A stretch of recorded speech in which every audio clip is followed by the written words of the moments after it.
Hello ஹாய்ஸ், இன்றைக்கி தான் நம்ம வயல் பக்கம் வந்திருக்கோங்க. இவ்வளோ நாள் கழித்து இப்போ தான் வயலுக்கே வந்திருக்கோம். இவ்வளோ நாள் நம்ம வேலைக்கு போனதுனால வயல் பக்கம் வர முடியல. ஆனால் இன்றைக்கி லீவு போட்டதுனால வயலுக்கு கிளம்பி வந்தாச்சுங்க.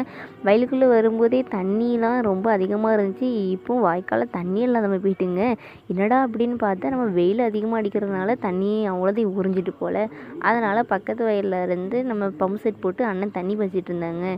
இல்லைன்னா நாளைக்கு வாழை தண்ணிலாம் காஞ்சி போயிடக்கூடாது அப்படின்ட்டு தண்ணி பாய்ச்சிட்டு இருந்தாங்க. பாய்ச்சிட்டு 2 இலையும் கட் பண்ணிவிட்டு அடுத்த வயலுக்கு வந்துட்டோங்க. நாளைக்கு நம்ம வயலில் நெல் அறுவடைங்கிறதுனால நெல்லெல்லாம் பார்த்துட்டு போகலான்னு வந்தோம். பார்க்கவே ரொம்ப அழகாக வளர்ந்துருந்துச்சுங்க. அதில் வேறு நம்ம பண்ணி வேறு ரொம்ப உழைப்பி வேறு போட்டுருந்துச்சு. அண்ணன் வீட்டில் வந்து ரொம்ப கஷ்டப்பட்டு சொல்லிகிட்டே இருப்பாங்க. நானும் சரி இன்றைக்கி போய் பார்க்கலான்னு பார்த்தா ரொம்ப உழைப்பி போட்டுருந்துச்சுங்க. அதனால் பண்ணிக்கும் ஒவ்வொரு டெஸ்ட்டாக பண்ணி வச்சோம். அது கேட்கல. அதனால் நம்ம சரி நாளைக்கு அறுவடை பண்ணலான்ட்டு அறுவடை பண்ணுறதுக்காக இன்றைக்கி எல்லாமே தயார் பண்ணிட்டு இருந்தாங்க. சரி நம்ம பார்த்துட்டு நம்ம வீட்டு தோட்டத்துக்கு போகலான்ட்டு வீட்டு தோட்டம் வந்துட்டோம். வீட்டு தோட்டத்தில் நம்ம ரோஸ் செடிலாம் வைக்க போகிறதா ரோஸ் செடி வாங்கிட்டு வந்தாச்சு. இன்றைக்கி அதை நட்டிட்டு தண்ணி பாய்ச்சிட்டு வீட்டுக்கு கிளம்ப வேண்டியதான்.